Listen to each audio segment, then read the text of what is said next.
Selamat siang para netizen dimanapun kita berada. Salam inspirasi bagi kita semua. Agak lucu sekali ya ketika Fadlizon buka suara soal perjanjian Anies Prabowo itu urusan pilkada. Kenapa kok Pak Sandi masih keluar-keluar memberikan narasi seperti itu, akan membaca surat perjanjian itu dan sebagainya. Kok aneh juga begitu kan? Ya karena memang itu statement punya utang ya seharusnya sampaikan begitu kan, tanpa harus keluar-keluar di berbagai media begitu kan. Kira-kira seperti itu logika kita begitu kan. Dan bahkan saya bacakan terlebih dahulu komentar-komentar netizen agak pedas juga ya, seperti ini. Ini komentar-komentar netizen, semoga cukup jelas perjanjian soal Pilgub DKI Jakarta 2017 tidak ada kaitan dengan Pilpres 2024. Betul. Ini itu orang yang paling kompeten ya mengomong karena dia yakin draft. Anies sengaja diam karena dia tak ingin terlibat hal yang sifatnya remeh-temeh kayak gunjingan ibu-ibu, karena tak mungkin ya di negara demokrasi ada kontrak seumur hidup. Hanya orang bodoh yang mau melakukan itu. Namanya juga usaha yang mereka pakai perjanjian yang sudah selesai di Pilkada Jakarta 2017 untuk membusukkan nama Anies Baswedan di Pilpres 2024.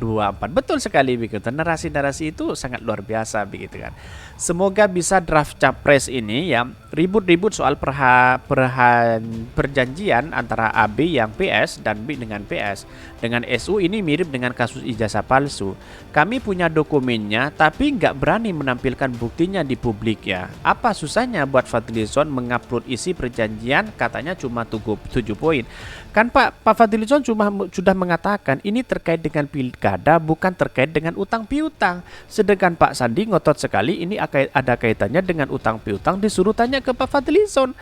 Akhirnya apa yang terjadi, kok saling lempar tangan begitu kan. Lah kalau ini terus-menerus seperti ini dijadikan, maka yang kena itu adalah Prabowo begitu kan. Elektabilitasnya semakin turun karena pada hakikatnya sesama partai Demokrat saling lempar tangan lempar batu sembunyi tangan begitu kan. Bisa nanti dilempar ke Yusuf Kala begitu kan. Bahkan kalau hutang piutang bagaimana, mohon pencerahannya. Iya, kalau sebenarnya ada utang piutang sebenarnya tidak harus dipublik begitu kan. Ya, taki aja kepada Pak Sandi, kan seperti itu logika kita begitu kan. Di mana letak logikanya Pak Sandi hari ini begitu kan? Kok ketularan para cebong begitu kan? Anies Baswedan Capres 2024. Haha, coba dibaca semuanya Om. Mana Pak Fadli ada kata-kata tidak ada kaitan dengan Pilpres 2024. Mah dia bilang ada perjanjian poin-poin yang tidak diketahui ini. Sok tahu bersangkutan aja pernah diwawancari begitu kok satu bilang gak ada kaitannya. Padahal tahu sendiri di podcastnya Bang Roma Irama dia mengatakan Pak Sandi begini. Semua uang yang dikeluarkan Pak Sandi itu sebagai hak perjuangan, ikhlas semuanya. Bicara seperti itu kok masih diungkit lagi begitu kan? Kok aneh begitu? Ini segerombolan memang gimana sih, ini banyak sekali yang mengkritik mereka. Tapi di satu sisi kita hargai, inilah demokrasi kita. Untuk bermanuver itu harus cerdas begitu kan? Jangan tanggung-tanggung ya. Saya rasa Pak Sandiaga Uno menurut saya pribadi ditanggung begitu. Coba berani aja seperti ngabalin, itu saja begitu kan? Tetapi mari kita baca terlebih dahulu ya beritanya seperti ini. Ini beritanya, Fadlizon buka suara soal perjanjian Anies Prabowo, itu urusan pilkada ini. Dikutip dari CNN Indonesia, Wakil Ketua Umum Partai Gerindra Fadlizon membeberkan ya soal perjanjian antara Anies Baswedan ya dengan Prabowo Subianto yang dibuat keduanya saat Pilkada DKI Jakarta 2017. Menurut Fadli, dirinya ikut menyusun perjanjian tersebut. Dia bilang ada 7 poin yang disepakati keduanya bersama Sandiaga Uno. Bahkan namun ia enggan merinci poin-poin kesepakatan tersebut. Kalau itu ada kebetulan saya mendrive, saya menulis dan ada 7 poin kalau itu urusan pilkada, kata Fadlizon. Bahkan menurut Fadli perjanjian itu ya itu berbeda dengan perjanjian lain yang belakangan ramai dan diungkap oleh Wakil Ketua Umum Partai Golkar Erwin Aksa. Perjanjian itu menyebutnya Sandi sempat meminjami uang kepada Anies Baswedan 50 miliar untuk pemenangan Pilkada 2017. Itu kan bertolak belakang begitu. Kenapa masih digoreng habis-habisan kepada Anies Baswedan begitu kan? Tetapi menurut saya pribadi alangkah baiknya memberikan klarifikasi sejelas-jelasnya begitu kan. Duduknya Pak Fadlizon ya dudukkan Fadlizon, dudukkan Pak Sandiaga Uno begitu kan. Kedua-duanya kita memilih siapa yang benar dan siapa yang tidak begitu kan.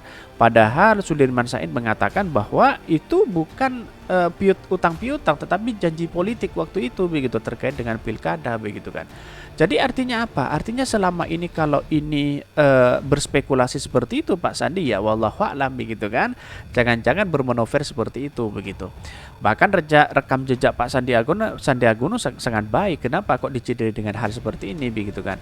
Bahkan rumor perjanjian Prabowo Anies Baswedan sebelumnya disampaikan Wakil Ketua Dewan Pembina Partai Gerindra Sandiaga Uno dalam podcast bersama Akbar Faisal.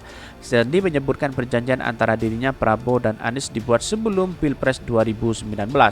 Sandi semula menjawab pertanyaan Akbar terkait video yang beredar bahwa Anies tak akan maju capres jika Prabowo melakukan langkah serupa. Bahkan menurut Sandi perjanjian itu sangat vital karena bersamaan dengan berencana pencalonan Prabowo maju di Pilpres 2019. Namun dia enggan mencukupi isi perjanjian dan meminta agar hal itu ditanyakan kepada Waketum Gerindra Fadlizon selaku fasilitator perjanjian itu. Ada beberapa poin ya, ini cukup membuat saya cukup detail apa yang disepakati termasuk berkaitan dengannya. Karena itu awal dari koalisi dengan awal penentuan calon, ujarnya. Itu kan sangat menarik begitu kan. Pak Fadlizon sudah memberikan klarifikasi itu begitu dengan perjanjian-perjanjian itu dengan perjanjian di pilkada bukan janjian utang piutang. Kan itu kan menarik begitu kan. Kenapa Pak Sandi saat ini masih ngotot sekali ya untuk menjadi untuk bermanuver seperti itu kepada Anies Baswedan. Saya rasa perkembangan ini sampai kapanpun tidak akan selesai begitu kan. Bahkan yang rugi itu adalah Partai Gerindra sendiri karena dia berspekulasi dengan Partai Gerindra kecuali dia berspekulasi dengan Partai PKS begitu kan. Jadi artinya apa? Lempar batu sembunyi tangan. Kira-kira seperti itu begitu. Jadi Fadlizon dari Pak Sandi disuruh tanya ke Pak Fadlizon disuruh tanya kepada Pak Sandi terkait dengan utang piutang itu. Tapi saya rasa perkembangan ini sangat baik sekali kalau itu ditelusuri begitu kan, biar masyarakat tahu seperti apa janjian itu ya kita florkan. Tidak selamanya Anies Baswedan menandatangi bahwa kalau Pak Prabowo maju Anies tidak bisa maju ya, tidak mungkin seperti itu begitu kan. Ini janji politik ya kalau sudah selesai begitu kan. Kalau masalah terkait dengan utang piutang di podcastnya Bang Roma Irama dengan Pak Sandiaga Uno sudah jelas di situ begitu kan. Uang semuanya yang dikeluarkan itu adalah sebagai hak perjuangan. Itu saya rasa baik juga apa yang disebutkan Pak Sandi waktu itu. Tetapi kok belakangan ini kok berubah begitu kan? Ada apa begitu?